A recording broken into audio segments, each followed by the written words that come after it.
온 세상의 죄악이 관영함을 하나님 보시고 인간을 주님이 지으셨음을 후회하시면서 주님께서는 심판을 작정하지 않으셨습니까? 그래서 한 사람 한 가정을 이 지상에 남겨두시고 주님이 지으신 모든 세계를 주님께서는 심판하시고 새 세상을 만드시기로 주님은 작정하셨습니다.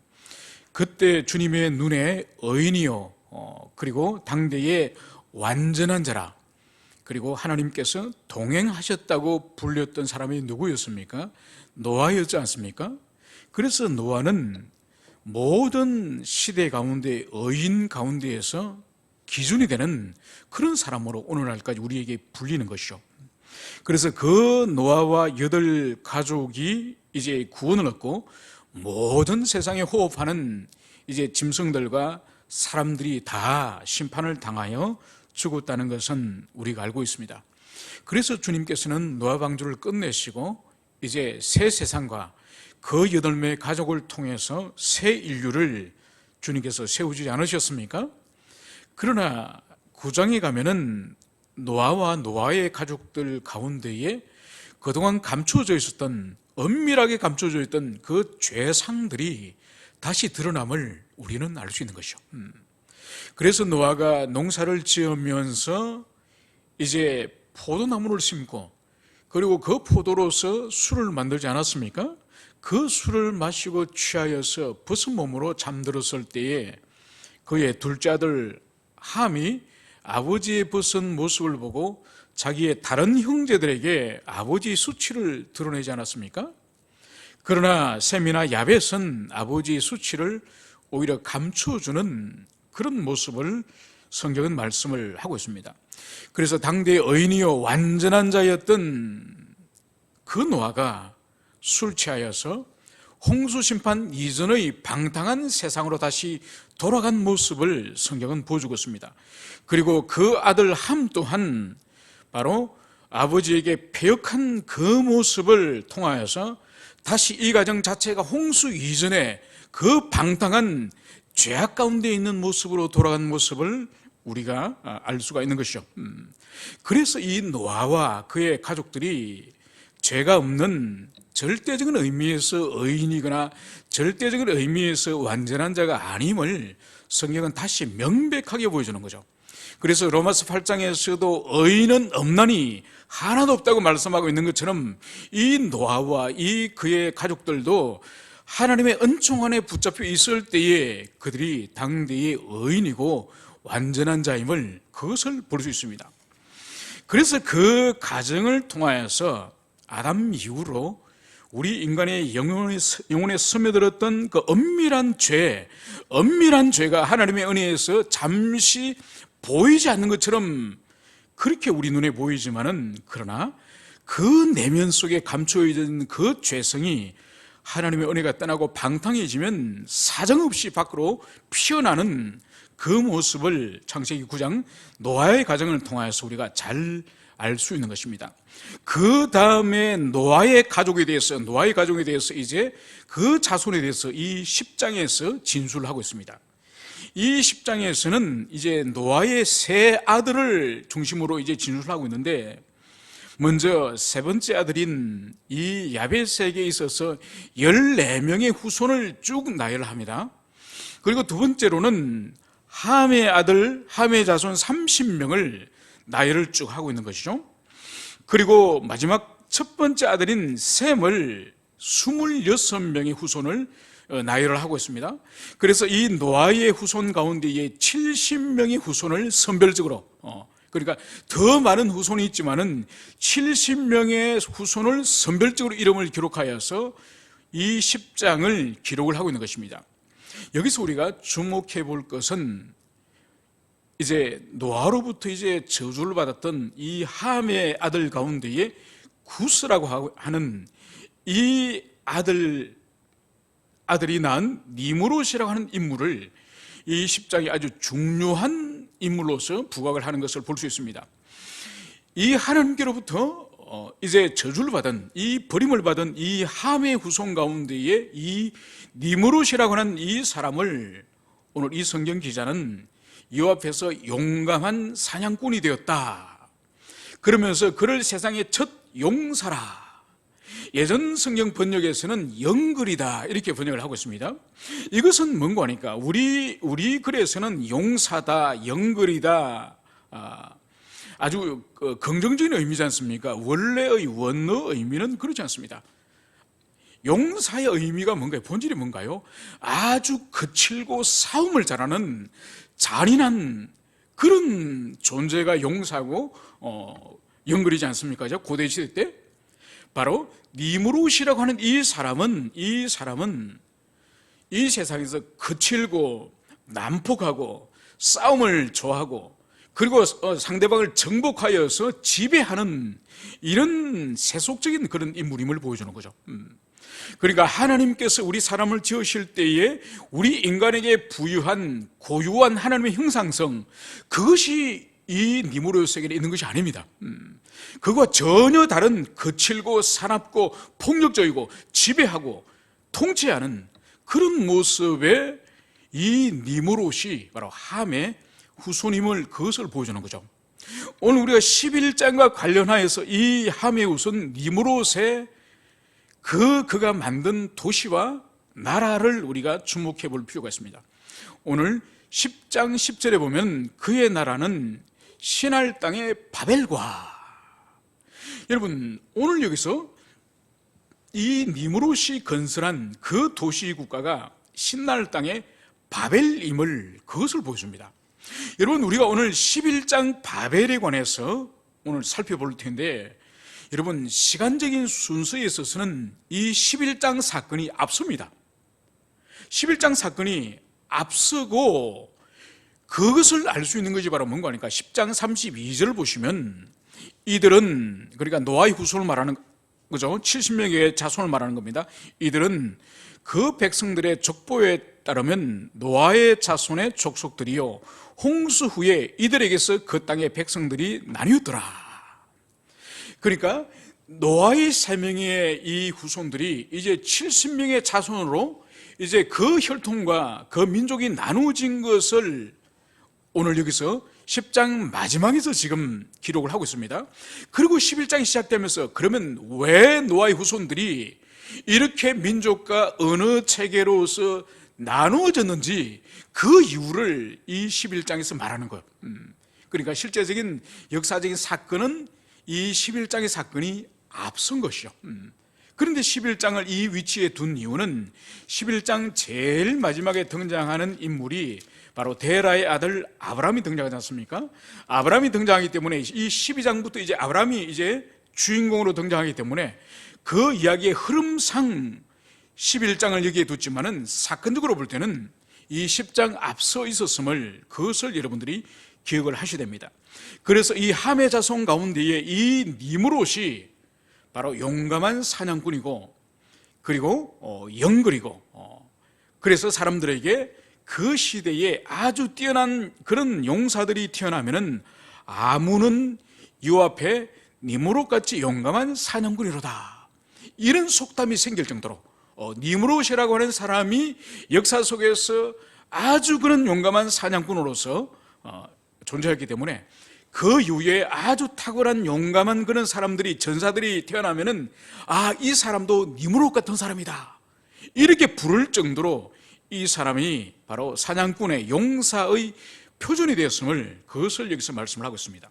그래서 여러분들이 그가 세운 나라가 제일 먼저 등장하는 날이 시날 땅의 바벨이다, 이것을 여러분들이 기억을 하시고 이제 우리가 오늘 우리가 살펴볼 이 11장으로 돌아오도록 하겠습니다. 온 땅의 언어가 하나요 말이 하나였더라. 이에 그들이 동방으로 옮겨가다가 시날 평지를 만나 거기 거류하며. 오늘 이 11장에서는 온 땅의 언어와 말이 하나였다, 이 말씀을 하고 있습니다. 여러분 보십시오. 노아 외에는 모든 사람들이 그 가족들 8명 외에는 다 죽임을 당하지 않습니까? 그러니까 남겨진 사람들, 이 노아로부터 다시 인류가 이제는 새롭게 번성하기 때문에 언어 체계가 이 노아의 집에서 사용하였던 그 언어 체계 외에는 이 지상에 다른 언어 체계가 없는 것이죠. 그래서 오늘 여기 온 땅의 언어와 말이 하나였다, 이 말씀을 여기서 기록을 하고 있는 것이죠. 여러분, 오늘날도 이 지상의 이 지구에 언어가 한 6천 종류 언어가 된다고 합니다. 그래서 의견들이 좀 다르긴 하지만은 많은 언어학자 가운데서 이 언어를 거슬러 올라가 보면은 단일 언어로부터 출발했다는 거죠. 단일 언어 체계. 왜냐하면 이 지상에 있는 이 6천 개의 언어들이 인접한 언어 체계들끼리 유사 언어들이 너무너무 많다는 거예요. 그러니까 서로 어느 언어가 영향을 주고 받았으면서 계속적으로 역사 속에서 흘러왔기 때문에 거슬러 올라가면은 하나의 언어로부터 출발했다는 거죠. 그래서 이 당시에 바로 하나의 언어와 말이 이 세상에 통용되었음을, 그것을 여기서 보여주고 있습니다. 그러면서 그들이 동방으로 옮겨가다 신날 평지를 만나 거기에 거류하며, 그러니까 그들이 동쪽으로 계속 이동을 하면서 이제 아라라산에서 방주가 이제 정착하여서 그곳에부터 시작된 새로운 인류가 온 세상으로 지금 확장되고 퍼져가는 것이죠. 여러분, 이것은 일찍이 첫 사람 아담과 하와를 하나님이 지으셨을 때에 창세기 1장 8절에서 생육하고 번성하여 땅에 충만하라. 땅에 충만하라는 것은 한 지역에 집중되어서 사는 것이 아니라 주님이 지으신 이 지구 전역에 흩어질 것을, 그것을 말씀하신 거죠. 그런데 오늘 이 사람들이 동방으로 옮겨가다 신날 평지를 만나서 거기서 거류하며 더 이상 퍼지고 확장되는 것을 이 사람들이 거부하였음을 보여줍니다. 그러니까 이것은 명백하게 하나님께서 이것은 첫 인류에게 온 세상 지면에 퍼져서 생육하고 번성하고 충만하라고 하는 이 말씀에 대해서 이들이 지금 거부하기 시작하였음을, 그것을 여기서 보여줍니다. 그러면서 이들이 3절에 보면 서로 말하되, 자, 벽돌을 만들어 견고히 굽자 하고 이에 벽돌로 돌을 대신하며 역청으로 진흙을 대신하고, 또 말하되, 자, 성읍과 탑을 건설하여 그 탑 꼭대기를 하늘에 닿게 하여 우리 이름을 내고 온 지면에 흩어짐을 면하자 했더니, 여러분, 이 사람들이 흩어짐을 이제는 면하고 이제 온 세상으로 확장되기를 이제 거부하면서 이들이 모여서 한 지역에 이제 모여 살면서 이들이 시도한 일이 바로 뭔가요? 이 신날 평지에서 이제 이들이 시도한 것이, 자, 벽돌을 만들어 견고히 굽자. 그리고 벽돌로 돌을 대신하여 역청으로 진흙을 대신하여 성읍과 탑을 건설하여 그 탑 꼭대기를 하늘에 닿게 하여 우리 이름을 내고 온 지면에 흩어짐을 면하자. 여러분, 이 두 구절에 노아의 후손이었던 이들의 이 내면 영혼의 그 인자 가운데서 여전히 아담의 후손 원죄의 그 본질이 이 속에 흐르고 있음을, 그것을 여기서 보여주고 있습니다. 여러분, 이 시대에는 어떤 성을 쌓거나 집을 만들 때에 돌로서 그렇게 만들었습니다. 돌로서 만들고 돌과 돌 사이에 이렇게 진흙을 발라서 그렇게 성을 만들고 울타리를 만들고 집을 그렇게 만든 것이죠. 그런데 오늘 이 신날 평지에 모였던 이 사람들이 지금까지의 건축 방식이 아닌 새로운 건축 방식을 지금, 그것을 오늘 여기서 시도하는 것이죠. 그것이 바로 뭐죠? 흙 대신 진흙으로서 벽돌을 굽자는 것이죠. 그리고 돌과 돌 사이를 진흙으로 발라서 그렇게 건축하는 것을, 진흙이 아니라 오늘 여기서 바로 뭐죠? 역청을. 이 역청은 뭔가 하니까 오늘날로 치면은 석유가 생산되는 그 원유가 생산되는 거기에 콜타르 같은, 아스팔트 같은, 그것을 말하는 거죠. 여러분, 그러니까 여기서 이 인간들이 하나님이 원래 돌을 주셨는데 하나님이 주신 자연적인 돌을 거부하고 스스로 벽돌을 찍어서 그것을 구워서 그것을 대신하여서 건축물을 만드는 것이죠. 그리고 역청을 이제는, 그 콜타를 이제는 발라서 아주 단단한, 아주 강력한 접착력을 가진 그런 거대한 그런 건물을 이들이 만들기를 소망을 하고 있는 것을 볼 수 있습니다. 그런데 이들이 왜 그러면 이 성읍과 탑을 건설하려고 했을까요? 그것은 바로 오늘 이들이 말하고 있는 것처럼 그 탑 꼭대기를 하늘에 닿게 하여 우리 이름을 내자. 여러분, 여기서 볼 수 있는 것이 바로 뭔가 하니까 이 신할 평지, 이 바벨에 모여있는 이 사람들의 이 내면 가운데에서 바로 탑을 쌓아서 그 탑 꼭대기를 하늘에까지 닿게 하여서 바로 자신의 이름을 하늘에 닿게 자신의 이름을 내고자 하는 이 교만함을 여기서 볼 수 있는 거죠. 여러분, 이것은 이 본질이 바로 뭘까요? 이 본질을 캐고 들어가 보면은 아담을 향해서, 하와를 향해서 사단이 이 과일을 먹고 하나님처럼 될 수 있다. 그때의 내면 가운데에 악한 욕망이 일어나지 않았습니까? 그러면서 그들이 이 선악과를 먹는 즉시 자신들도 신적 존재가 될 수 있다고 하는 확신을 가지고 그들이 선악과를 취하지 않았습니까? 그래서 하나님이 되고자 했던 그 악한 욕망이 그들의 첫 조상 아담에게서 이제 시작됐던 것처럼 바로 이들에게도 동일하게 성을 높이 쌓고 탑을 높이 쌓아서 그 탑 꼭대기를 하나님 나라, 하나님이 계시는 그곳까지 이제는 다 보려고 하는 이런 악한 욕망을 볼 수 있는 거죠. 그래서 결국은 우리 이름을 내고, 여러분, 하나님께서 사람을 지으신 목적이 뭔가요? 하나님께서 사람을 지으신 목적을 이사야서 43장 21절에서는 내가 그들을 지었으면 우리를 찬송하게 하심이라. 여러분, 사람을 하나님이 지으신 것은 우리 인생으로 하여금 하나님을 찬송하고 그분을 경배하는 것이 우리 인생의 목적이에요. 그런데 오늘 이 사람들의 자신의 존재 목적이 어떻게 변화되었죠? 자신의 이름을 온 세상에 드러내는, 자신의 이름을 내는 그것이 이들의 목적이 되어버린 거예요. 그러면서 온 지면에 흩어짐을 면하자. 여러분, 신할 땅 그 평지에, 그 광활한 평지 가운데에 탑을 벽돌로 쌓고 쌓아서 하늘에 닿을 정도로 아주 높은 탑을 쌓으면은 먼 곳에서도 그 탑이 보이겠죠? 먼 곳에서도 그 탑이 보이면은 사람들이 길을 잃을 일이 없겠죠, 그죠? 그 탑만 바라보고 달려오면은 그 탑을 중심으로 해서 도시를 이루고 그렇게 모여 살면은 흩어질 일이 없게 됩니다. 그래서 이들은, 하나님께서는 흩어지라고 말씀하셨을 때에 이들은 온 지면에 흩어짐을 면하자, 이런 악한 욕망을 가지고 있음을, 그것을 볼 수 있습니다. 그리고 또 하나를 우리가 주목해 볼 수 있는 것이 바로 뭔가니까, 왜 이렇게 성과 탑을 높이 쌓느냐? 그것은 노아의 홍수를 우리가 생각을 할 수가 있습니다. 여러분, 노아의 홍수가 바로 뭐였죠? 하나님께서 이 패역한 인생들과 이 세상을 물로서 심판하지 않았습니까? 그래서 죄악이 관영한, 죄악이 가득 찬 이 세계를 물로서 하나님이 심판하셨는데, 높은 성을 쌓고 높은 도시를 쌓아서 이제 하나님이 아무리 물로서 심판하더라도 하나님의 심판을 모면할 수 있는 도시를 이들이 만들겠다는 거예요.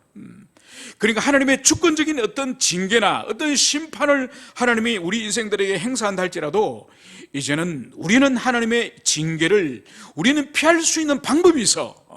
하나님 우리를 다스릴 수 없어. 하나님 우리를 징계할 수 없어. 우리는 하나님의 그 주권 밖에서 우리는 살아갈 거야. 이런 악한 욕망이 이 바벨탑을 쌓는 이 목적 중에 하나가 있음을 볼 수 있습니다. 여러분, 인간이 교만해지면은 하나님의 주권으로부터 벗어나려고 하는, 아무리 하나님이라 할지라도 나만은 건드릴 수가 없어. 나만은 내 인생에 개입할 수 없어. 내 인생을 간섭할 수 없어. 내 인생은 주관할 수 없어. 이런 삶의 목적을 가진 사람들이, 여러분, 이 바벨탑 시대만 있을까요? 아니에요. 오늘날도 우리들에게 흔히 찾아볼 수가 있습니다.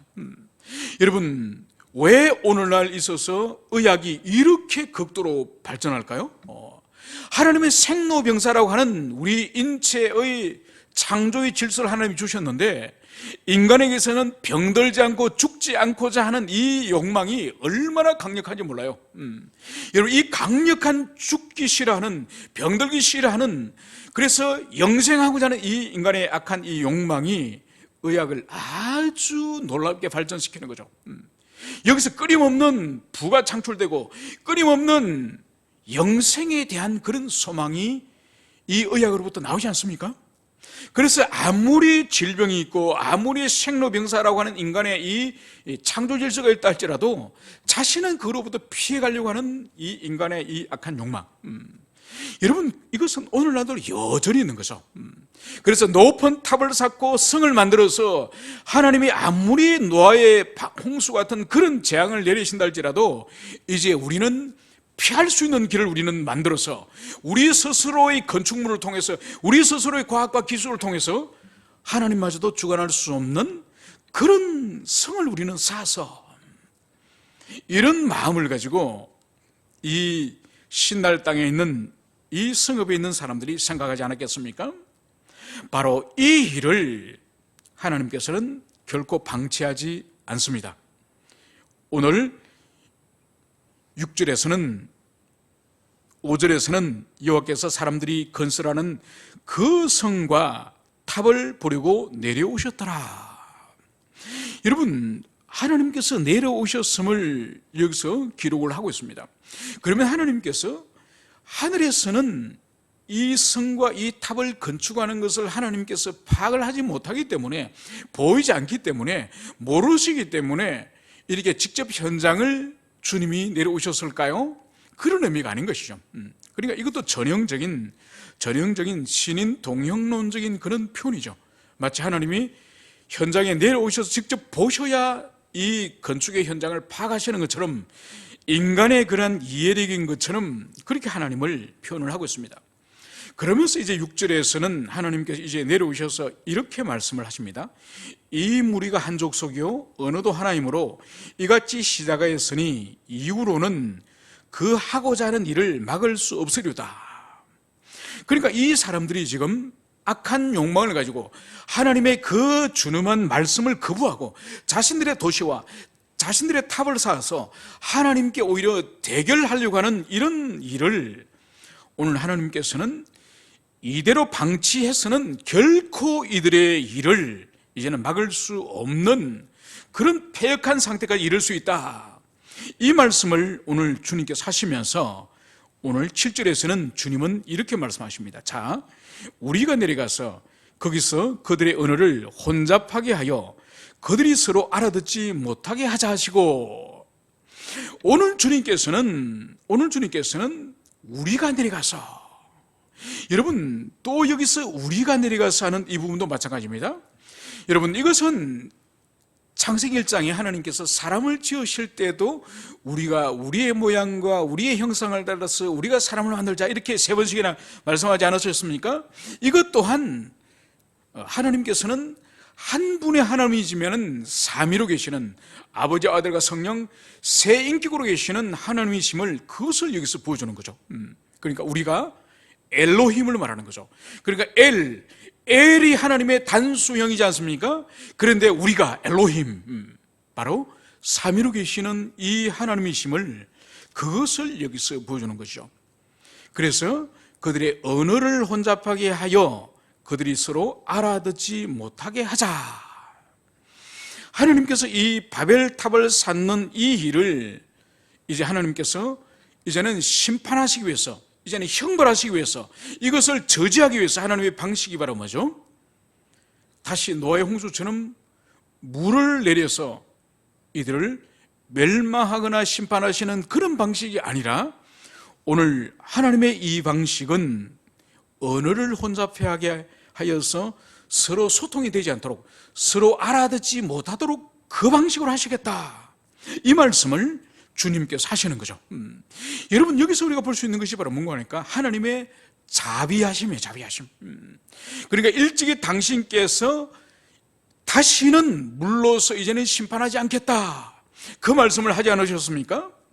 그런데 이들이, 그 자비를 입었던 이 노아의 후손들이 이제 하나님을 대적하여서 자신의 이름을 내는 그것을 목적으로 하여서 이 성과 탑을 쌓는 이 모습을 보고 하나님이 진노하셔서 다시 이들에게 어떤 다른 형벌을 내리신 것이 아니라 바로 당신께 하신 말씀, 다시는 물로서 이들을 심판하지 않겠다, 그 말씀을 따라서 당신은 신실하게 언어의 혼잡을 통하여서 서로 소통이 안 되게 함으로 말미암아서 이 일을 오늘 하나님께서는 중단하도록 하는 이 모습을 여기서 볼 수가 있습니다. 그러니까 주님께서는 자비하시고 당신이 하신 이 말씀에 대해서 얼마나 신실하신지, 그러니까 인간의 경우에는 당신의 말에 대해서 신실하기도 힘들고, 그리고 당신의 그 말에 대해서 우리 자신을 스스로 분노를 조절하기도 얼마나 힘듭니까? 그죠? 그래서 아이들을 키우면서 때로는 그 아이가 한 50 정도의 잘못을 했다고 한다면은, 그러면 부모가 그 아이에게 이제는 책망을 하거나 징계를 할 때 한 50 정도의 징계를 할 때 그 아이가 자신의 잘못을 인정하고 받아들이지 않습니까? 그런데 많은 부모들이 아이들의 잘못이 한 50 정도면은 자기 성질을 이기지 못해서 그 아이에게 한 500 정도의 징계를 가합니다. 그러면 문제가 뭔가 하니까 자녀들이 자신의 잘못은 알겠는데 그 잘못과 징계의 비례를 해볼 때는 너무 과도한 징계를 하는 거죠. 그때는 우리 자녀들이 어떻게 됩니까? 반감을 가지는 거죠. 반감을 가지게 되고 그 부모에 대해서 신뢰를 잃어버리는 거죠. 여러분, 이것이 인간이에요. 그래서 때로는 분명히 잘못해서 징계를 할지라도 그 적정성을, 신실성을 우리 인간 부모는 가지기 매우 힘듭니다. 그런데 하나님께서는 어떻게 보면은 이 거대한 탑과 성을 쌓아서 하나님을 대적하려고 하는 이것은 얼마나 폐역한 일입니까? 그래서 또다시 하나님께서 불이나 물이나 어떤 징계를 주님 내리셔서 이 사람들을 멸망케 하실 수도 있지만은, 오늘 주님께서는 자, 우리가 내려가서 그들의 언어를 혼잡케 하여서 그들이 서로 알아듣지 못하게 하자, 이 방식으로 오늘 이 탑을 만드는 이 사건을 징계함을 여기서 볼 수 있습니다. 그래서 8절에서는 여호와께서 거기서 그들을 온 지면에 흩으셨으므로 그들이 그 도시를 건설하기를 그쳤더라. 하나님의 이 징계의 방식, 언어를 혼잡게 하시는 이 방식이 정확한 거죠. 그러니까 주님께서는 완전한 지혜를 가지고 이 언어를 혼잡게 할 때에 이들이 도모하는 이 악행이 반드시 실패로 돌아갈 것임을 주님은 아셨기 때문에 바로 이들에게 언어를 혼잡케 하여서 이들이 그 도시를 건설하기를 그쳤다, 이 말씀을 여기서 하고 있습니다. 그래서 오늘 9절에서는 그러므로 그 이름을 바벨이라 하니 이는 여호와께서 거기서 온 땅의 언어를 혼잡하게 하셨습니다. 여호와께서 거기서 그들을 온 지면에 흩으셨더라.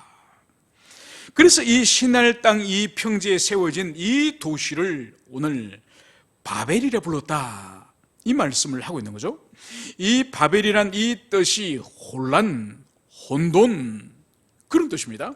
그러니까 주님께서 언어를 혼잡케 하여서 이 도시의 건축이 이제 중단되었음을 이제 영원히 기억하도록 하기 위해서 이 도시의 이름을 혼돈, 혼란, 이런 이름으로 이제 불려졌음을, 그것을 볼 수 있습니다.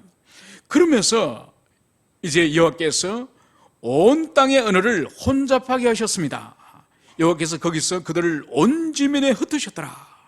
이제 언어 체계가 이제 나누어짐으로 말미암아서 같은 언어를 사용하는 사람들끼리 이제 흩어져서 이제 언어가 나누어지고, 언어가 나누어짐으로 말미암아서 이제는 민족들이 이제 나누어졌음을, 그것을 여기서 보여주고 있습니다. 여러분, 민족들이 나누어지고 언어가 나누어졌던 이 바벨의 이 사건이 일시적으로 회복된 사건이 언제 일어납니까? 우리가 배웠죠? 사도행전 바로 2장에서 오순절 성령 강림의 사건을 통해서 일시적이지만은 이제 언어가 다시 회복되어서 그 유태인들이 그 팔레스타인에 살았던 그 사람들이 자신들이 전혀 살아보지 않고 배우지 않았던 16개 그 로마 제국의 16개 도시에 살아가고 있던 그 사람들이 들을 때에 자기 도시 언어, 16개 지역의 도시 언어를 이 팔레스타인 이 유태인들이, 우리 주님의 제자들이 16개 언어를 일시적으로 그들이 말하지 않습니까? 그죠? 그것이 바로 뭔가 하니까 이 11장에서 하나님께서 언어를 혼란시키면서 온 세상으로 흩어버렸던 이 사건이 오순절 성령님의 강림을 통해서 다시 언어 체계가 다시 회복되는 그 사건을 여기서 보여준 것이죠. 그래서 우리가 오늘 이 묵상을 통하여서 이제 거대한 이 제국, 바벨론이라고 하는 이 거대한 이 제국으로부터 이제 하나님 편에서 이 거대한 바벨론 제국과 대항하여서 이제 하나님 나라를 세우기 위해서 하나님은 어떤 일을 시작하시는지, 그것을 이제 오늘 내일 계속적으로 우리가 묵상을 할 것입니다. 그것은 바로 이 화란 땅, 이 바벨탑이 세워졌던 이 도시에서 한 사람을 그 도시에서 나오도록, 그 도시에서 계속 살지 않고 나오도록 주님이 불러내시는 거죠. 그 사람이 누구죠? 바로 데라의 아들 아브라함이죠. 그래서 거대한 도시와 대적할 수 있는, 거대한 도시와 대적하게 하는 그 하나님 나라는 바로 겨자씨와 누룩과 같은 작은 한 사람의 인격, 한 가정, 그 사람을 불러내서 이제는 이 거대한 세상 나라, 이 바벨론과 싸우는 그런 하나님 나라의 자손임을 이제 우리가 12장부터 이제 계속적으로 묵상을 하도록 하겠습니다. 함께 기도합시다.